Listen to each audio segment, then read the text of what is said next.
500 വർഷങ്ങൾക്ക് മുന്നേ മനുഷ്യൻ താമസിച്ച അത്ഭുതകരമായിട്ടുള്ളൊരു വീട്ടിലേക്കാണ് ഇത്തവണത്തെ നമ്മുടെ യാത്ര. അന്ന് ആൾക്കാർ താമസിച്ചിരുന്നതെന്ന് പറയുന്നത് ഈ ഗ്രാമത്തിൽ ഭൂമിയിൽ തൊടാതെയാണ്. അതായത് ഈ വീട് ഭൂമിയിലല്ല.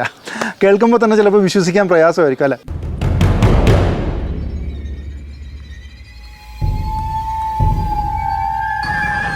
മഞ്ഞും മഴയും തണുപ്പും ഒക്കെ നിറഞ്ഞ മനോഹരമായിട്ടുള്ള ഗ്രാമം. ഇപ്പോൾ തന്നെ ഈ ഗ്രാമത്തിൻ്റെ അവസ്ഥ ഇതാണ്. അപ്പോൾ അന്നത്തെ കാര്യം ഒന്ന് ആലോചിച്ച് നോക്കിയേ. എനിക്കൊന്ന് സൗത്ത് ഇന്ത്യയിൽ ചിലപ്പോൾ ഇങ്ങനെ ഒരു വീട് ഇത് മാത്രമേ ഉണ്ടാവുള്ളൂ. ഒരുപാട് വീടുകൾ ആ ഗ്രാമത്തിലുണ്ടായിരുന്നു, പക്ഷേ അതൊക്കെ നശിച്ചു പോയി. ഇപ്പോൾ ഒരേ ഒരു വീട് മാത്രമാണ് അവശേഷിക്കുന്നത്. 14 ഹെയർപിൻ ബെൻഡുകൾ പിന്നിട്ടിട്ട് വേണം സമുദ്രനിരപ്പിൽ നിന്നും 1400 മീറ്റർ ഉയരത്തിലുള്ള ഈ ഗ്രാമത്തിൽ എത്തിച്ചേരാൻ. ഇതേ അങ്ങ് ദൂരെ ഒരു മല തെളിഞ്ഞ് കാണുന്നുണ്ടോ? അപ്പോൾ അവിടേക്കാണ് നമ്മൾ പോകുന്നത്. அந்த போட்டிங் மாதிரி தான் இருக்கும், அதிசயமாக இருக்கும்.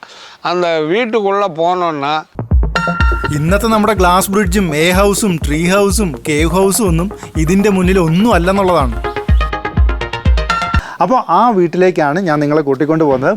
നമുക്ക് എല്ലാവർക്കും കൂടെ ആ വീട്ടിൽ പോയിട്ട് ആ കാഴ്ചകളും ആ ഗ്രാമത്തിൻ്റെ കാഴ്ചകളും ആ വീടിൻ്റെ കാഴ്ചകളൊക്കെ ഒന്ന് കണ്ടിട്ട് തിരിച്ചു വരാം. ഓക്കെ, റെഡിയല്ലേ?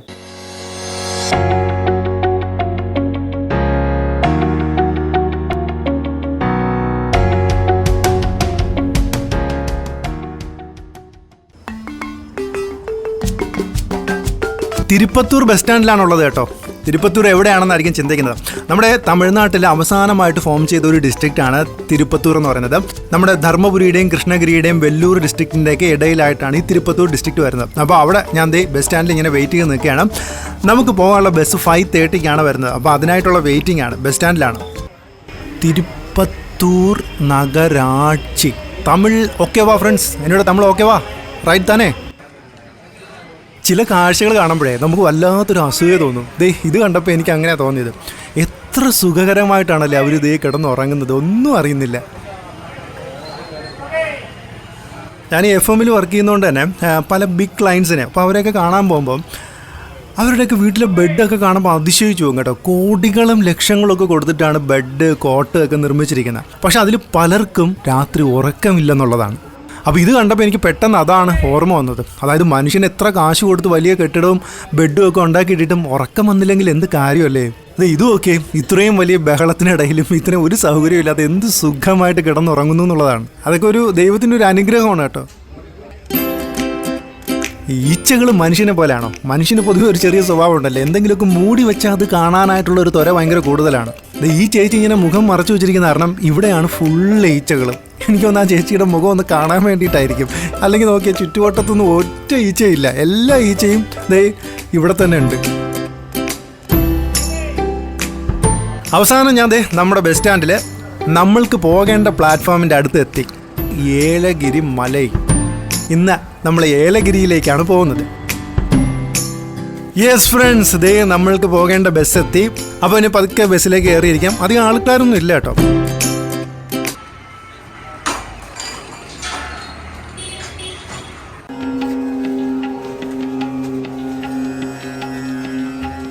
ചെയ്യും തൊഴിലേ ദൈവം എന്ന് വിശ്വസിക്കുന്നവരാണ് തമിഴർ കേട്ടോ.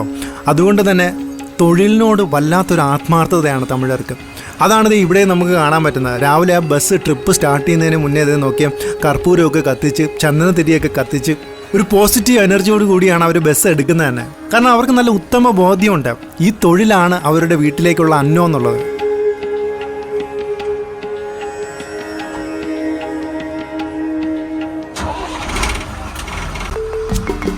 അങ്ങനെ പതുക്കെ നമ്മുടെ യാത്ര ആരംഭിക്കുകയാണ്.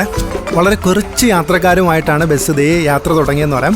ഞാൻ കൂടാതെ വേറെ 2 പേര് മാത്രമേ ഈ ബസ്സിൽ ടൂറിസ്റ്റ് ആയിട്ടുള്ളൂ. ബാക്കി എല്ലാ ആൾക്കാരും ഒന്നെങ്കിൽ ആ ഗ്രാമത്തിൽ എന്തെങ്കിലുമൊക്കെ ആവശ്യമായിട്ട് പോകുന്നവരായിരിക്കാം, അല്ലെങ്കിൽ ആ ഗ്രാമത്തിൽ എന്തെങ്കിലുമൊക്കെ ജോലിക്ക് പോകുന്നവരായിരിക്കാം. അപ്പോൾ 20 രൂപയുടെ ടിക്കറ്റാണ് എടുത്തേട്ടോ. തിരുപ്പത്തൂരിൽ നിന്ന് ഏലഗിരിയിലേക്ക് 20 രൂപയാണ്. 27 കിലോമീറ്ററാണ് നമുക്ക് താണ്ടാനുള്ള ദൂരം എന്ന് പറയുന്നത്. രാവിലെ 5:30 ആയപ്പോൾ തന്നെ ഇവിടുത്തെ മാർക്കറ്റൊക്കെ ആക്റ്റീവായി. ആ കാഴ്ചകളാണ് നമ്മുടെ ഈ സൈഡിൽ കാണുന്നത്. അത്യാവശ്യം നല്ല തിരക്കൊക്കെ ആയി തുടങ്ങി.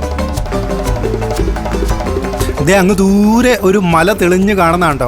മിക്കവാറും അതായിരിക്കും ഏലഗിരി മല എന്നുള്ളത് കേട്ടോ. അവിടേക്കാണ് നമ്മൾ പോകുന്നത്.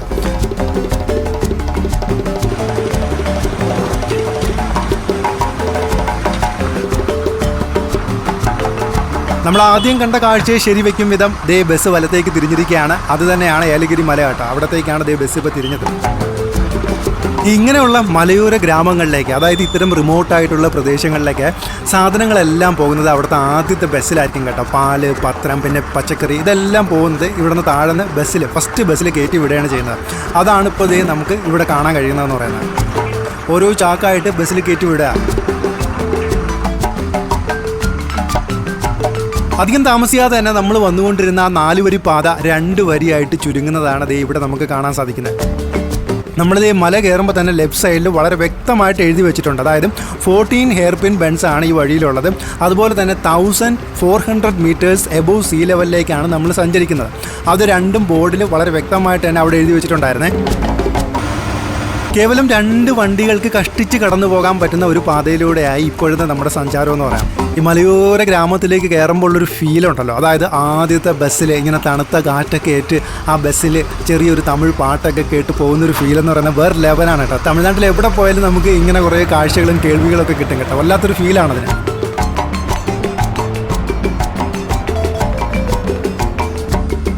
യാത്രയിൽ എന്നെ ഏറ്റവും കൂടുതൽ അസംതൃപ്തിപ്പെടുത്തിയത് ദേ പുറകിലിരിക്കുന്ന ഈ മനുഷ്യനാണ് കേട്ടോ. ഓരോ വളവ് വളയുമ്പോഴും അല്ലെങ്കിൽ ഓരോ തവണ ബ്രേക്ക് കൂട്ടുമ്പോഴും ഇദ്ദേഹം വന്ന് നമ്മുടെ സീറ്റിലെ കമ്പിയിലിരിക്കും. അപ്പോൾ ഈ സൗണ്ട് കേട്ട് ഞാൻ തിരിഞ്ഞു നോക്കുമ്പോൾ പുള്ളിക്ക് എന്നെ ഒരു നോട്ടമുണ്ട്, ഞാൻ എന്തോ ചെയ്തതുപോലെയാണ്. ഇങ്ങനെ പല യാത്രകളിലും നിങ്ങൾക്കും അനുഭവം ഉണ്ടായിരിക്കും അല്ലേ? അതായത് പുറകിലിരിക്കുന്നവരൊക്കെ ഇങ്ങനെ കമ്പി ഇടിച്ചിട്ട് നമ്മൾ നോക്കുമ്പോൾ അവർക്ക് എന്തോ പോലെയാണ്, നമ്മളെന്തോ തെറ്റ് ചെയ്ത പോലെയാണ്.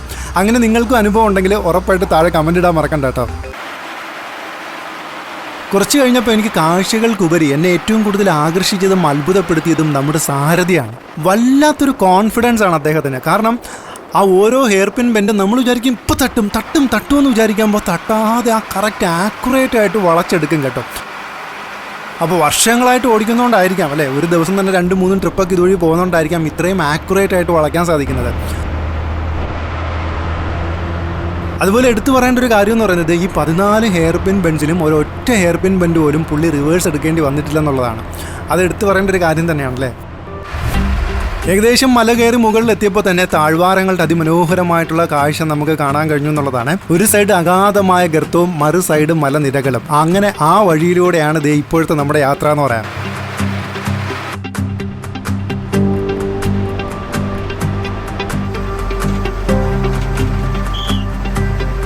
യെസ്, ഏകദേശം 1 മണിക്കൂർ കഴിഞ്ഞപ്പോൾ തന്നെ ദേ നമ്മൾ മല കയറി നമ്മുടെ ഏലഗിരി മലയിലെത്തി കേട്ടോ. ഒരു 6:45 ആയതേ ഉള്ളൂ. ആ സമയം കൊണ്ട് മല കയറി ഇവിടെ എത്തിയെന്നുള്ളതാണ്. അപ്പോൾ താഴെയും അതുപോലെ തന്നെ ദേ മല കയറി മുകളിൽ വരുമ്പോഴും 2 ഇടത്തും നമുക്ക് ഫോറസ്റ്റിൻ്റെ ചെക്ക് പോസ്റ്റ് ഉണ്ട്. പക്ഷേ സാധാരണ നമ്മൾ കാണുന്നത് പോലെ വലിയ റെസ്ട്രിക്ഷൻസ് ഒന്നുമില്ല. രാത്രിയൊക്കെ വണ്ടികളൊക്കെ ഇതുവഴി അനുവദിക്കുന്നതാണ്. എന്തായാലും യാത്രയ്ക്കൊടുവിൽ ആ ഡ്രൈവറെ കണ്ട് അഭിനന്ദിക്കാതെ പോകാൻ മനസ്സനുവദിച്ചില്ല എന്നുള്ളതാണ്. അദ്ദേഹത്തെ വീണ്ടും കാണാം എന്ന് പറഞ്ഞ് പതുക്കെ ഏലഗിരിയിലേക്ക് കാലെടുത്ത് വെച്ചു. ഏലഗിരി ഞാൻ നേരത്തെ പറഞ്ഞതുപോലെ തന്നെ നമ്മുടെ തമിഴ്നാട്ടിലെ തിരുപ്പത്തൂർ ജില്ലയിലാണ് ഏലഗിരി എന്ന് പറയുന്നത് ഇങ്ങനെ ഒരു ചെറിയ മലയോര ഗ്രാമമുള്ളത്. അത്യാവശ്യം കെട്ടിടങ്ങളും ഒക്കെയുള്ള ഒരു ചെറിയ പട്ടണമാണ് ഏലഗിരി എന്ന് പറയുന്നത്. ഏത് ഗ്രാമത്തിൽ ചെന്നാലും ഞാൻ ആദ്യം ചെയ്യുന്ന അറിയാമല്ലേ, ആ ഗ്രാമത്തിൽ ഒരാളായിട്ട് മാറാനാണ് ശ്രമിക്കുന്നത്. അതിന് ഏറ്റവും ആപ്റ്റ് എന്ന് പറയുന്നത് അവിടുത്തെ ഒരു ചായക്കടയാണ് കേട്ടോ. ഇവിടെ നമ്മൾ ഫസ്റ്റ് വന്നപ്പോൾ ഈ ജംഗ്ഷനിൽ ഒരു ചായക്കടയുണ്ട്. ഇവിടെ കയറി ഒരു ചായ കുടിച്ച് കുറച്ച് സംസാരിച്ചിട്ട് കാര്യങ്ങളൊക്കെ അറിഞ്ഞിട്ട് ബാക്കി കാര്യങ്ങൾ തീരുമാനിക്കാം. ഈ ചായക്കടയിൽ ഇങ്ങനെ വേണം ഇരിക്കാൻ കേട്ടോ, ചായ കുടിക്കാനായിട്ട്. അതെ, ഇവിടെ നിന്ന് ശരിക്കും നമുക്കൊരു നല്ല കിടിലൻ സാധനം കിട്ടിയിട്ടുണ്ട്. അതായത് പുള്ളി പറഞ്ഞെന്ന് പറഞ്ഞാൽ ഒരു 500 വർഷം പഴക്കമുള്ളൊരു വീടുണ്ട്. അതായത് പണ്ട് ഈ ഗ്രാമങ്ങളിലൊക്കെ അങ്ങനത്തെ വീടുകളായിരുന്നു എന്ന്. അപ്പോൾ ഇപ്പോൾ ഒരേ ഒരു വീട് മാത്രമാണ് ഒരു ഗ്രാമത്തിൻ്റെ ഉള്ളിലുള്ളത്. അവിടെ പോയാൽ അടിപൊളി കാഴ്ചയായിരിക്കാമെന്ന് പറഞ്ഞു. അപ്പോൾ നേരെ നമുക്ക് അവിടേക്ക് പോവാം. അടുത്ത ബസ്സുണ്ട് ഇവിടെ നിന്ന്. ഇപ്പോൾ തന്നെ ഒരു 15 മിനിറ്റ് കഴിയുമ്പോൾ അവിടത്തേക്കുള്ള ബസ് വരുമെന്ന് പറഞ്ഞു. അതിൽ കയറി പോയാൽ മതി എന്ന് പറഞ്ഞു. നമ്മൾ ഈ തമിഴ്നാട്ടിലെ പബ്ലിക് ട്രാൻസ്പോർട്ടിൽ സഞ്ചരിക്കുകയാണെങ്കിൽ ഏറ്റവും വലിയ ഉപയോഗം എന്ന് പറയുന്നത് വളരെ ചിലവ് കുറവായിരിക്കും. 7 രൂപയാണ് ഇവിടുത്തെ ടിക്കറ്റ് എന്ന് പറയുന്നത്. നമുക്കിപ്പോൾ പോകാനുള്ള നിലാവൂരിലേക്ക്. ഈ 7 രൂപയിൽ നമ്മുടെ നാട്ടിൽ സഞ്ചരിക്കാൻ പറ്റുമോ? അങ്ങനെ നമ്മൾ നിലാവൂരിലെത്തി. ഈ നിലാവൂരാണ് ഏറ്റവും ലാസ്റ്റിലത്തെ ഗ്രാമം എന്ന് പറയാം. അതായത് ഇവിടെ റോഡ് അവസാനിക്കുകയാണ്. നമ്മുടെ ബസ് ഇവിടം വരെ ഉള്ളൂ. അപ്പോൾ ഇവിടെ വരുമ്പോൾ തന്നെ നമുക്ക് കാണാൻ പറ്റുന്നത് ഒരു ഓപ്പൺ മാർക്കറ്റാണ്. അതായത് ചെറിയൊരു ചന്ത. ഈ മരത്തിൻ്റെ ചുറ്റും കുറേ വിഭവങ്ങളൊക്കെ കൊണ്ടുവച്ചിട്ടുണ്ട്. ഇതൊക്കെ നല്ല നാടൻ ഐറ്റംസ് ആണ്. അതായത് ഇതിൻ്റെ ഉള്ളിൽ ഒരുപാട് ഗ്രാമങ്ങളുണ്ട്. ഗ്രാമങ്ങൾ മീൻസ് ഒരുപാട് സെറ്റിൽമെൻ്റ് ഉണ്ട്. അപ്പോൾ അവിടെ നിന്നൊക്കെ ആൾക്കാർ ചക്ക, മാങ്ങ, അതുപോലെ തന്നെ ജാമ്പയ്ക്ക, നെല്ലിക്ക, ഞാവൽ, പാഷൻ ഫ്രൂട്ട്, ഇങ്ങനെയുള്ള നിറയെ ഫ്രൂട്ട്സ് ഇതേ ഇവിടെ കൊണ്ടുവന്നിട്ടാണ് വിൽക്കുന്നത്. അതാണ് ഇതേ നമുക്കിവിടെ കാണാൻ കഴിയുന്നത്. എന്തായാലും ഞാൻ രാവിലെ ബ്രേക്ക്ഫാസ്റ്റ് കഴിച്ചില്ല. ഇത് ഏതെങ്കിലും ഒരെണ്ണം ടേസ്റ്റ് ചെയ്ത് നോക്കട്ടെ. എൻ്റെ അമ്മ ഒരു രക്ഷയില്ല അളിയാ, കിടു. ഞാൻ ഒരു സാധനം ഒന്ന് ടേസ്റ്റ് ചെയ്ത് നോക്കിയതുള്ളൂ കേട്ടോ, വേറെ ലെവല്. അതെ, വേറെ ഒന്നും ആലോചിച്ചില്ല, ഒരു 50 രൂപ അങ്ങോട്ട് മുടക്കി നല്ല പോഷക സമൃദ്ധമായിട്ടുള്ള കിടിലം ബ്രേക്ക്ഫാസ്റ്റ് കഴിക്കാമെന്ന് വിചാരിച്ചു. ഇപ്പോൾ ഇത് കണ്ടുകൊണ്ടിരിക്കുന്ന ഗൾഫിലൊക്കെ ഉള്ള പ്രവാസികൾ നേരെ ഒരു 10-40 വർഷം പുറകിലോട്ട് പോയി കാണും കേട്ടോ. അവരുടെയൊക്കെ കുട്ടിക്കാലത്ത് ഏറ്റവും കൂടുതൽ കഴിച്ചിട്ടുള്ള ഇതായിരിക്കും, പിന്നെ ഏറ്റവും കൂടുതൽ മിസ് ചെയ്യുന്നത് ഇതായിരിക്കും അല്ലേ. നല്ല കിടിലൻ ടേസ്റ്റ് എന്ന് പറഞ്ഞാൽ ഒരു രക്ഷയില്ലാത്ത സാധനം. നമ്മൾ ഇത്രയും എന്താണ് പ്യുവറായിട്ടുള്ളതൊക്കെ ഇവിടെ വരുമ്പോഴല്ലേ നമുക്ക് കഴിക്കാൻ പറ്റും.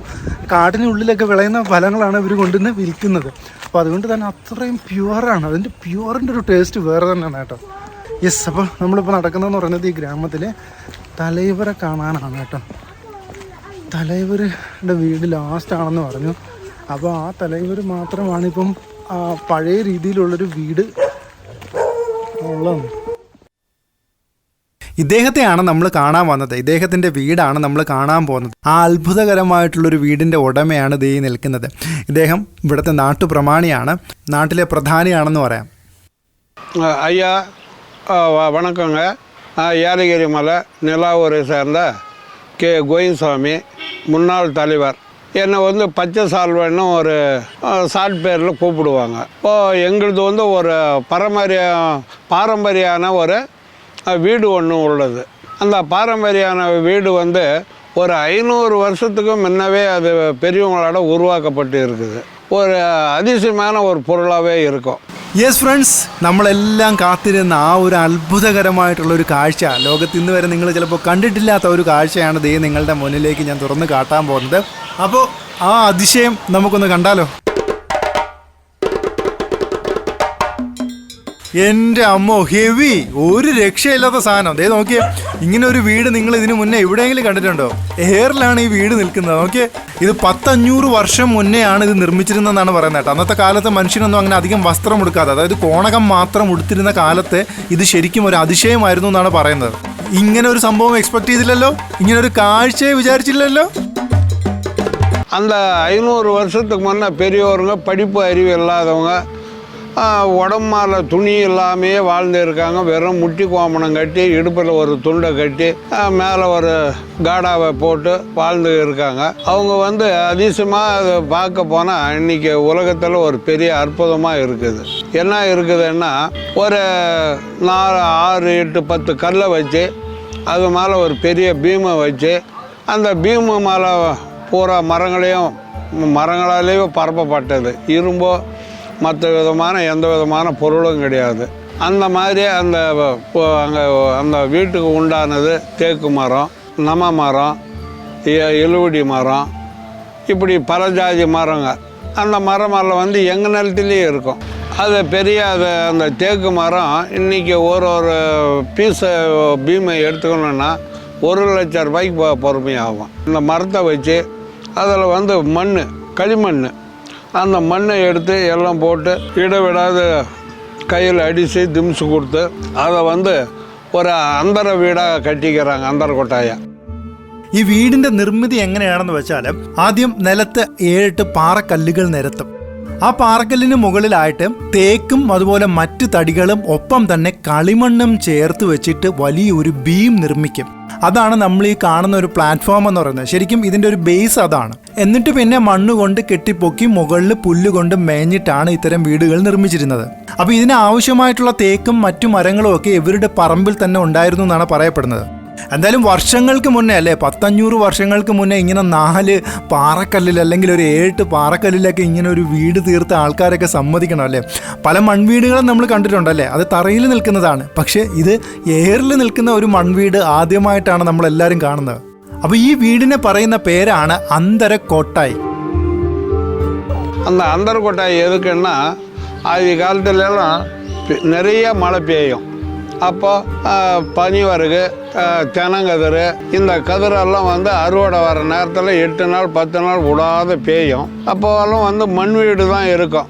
இந்த தரையில் அந்த ஈர பொருளை கொட்டினோன்னாக்கா தானியத்தை அது எல்லாம் புத்தாக மாறி போய்டும் 2 நாளில். அதனால் ஒரு விவசாயத்துக்கும் அந்த மாதிரி தான் வச்சு அதை பராமரித்து இருந்துக்கிறாங்க. அந்த அறுவடையை கொண்டாந்து தானியம் வந்துச்சுன்னா அதில் கொட்டிட்டு கடாயிறு விட்டால் அந்த தானியத்தினுடைய சுவை மாறாது, கலர் மாறாது. அதுக்காக தான் அதை மெயினாகவே அது கதிர் கொட்டாயின்னு சொல்லுவாங்க, தானிய சேமிப்புன்னு சொல்லுவாங்க.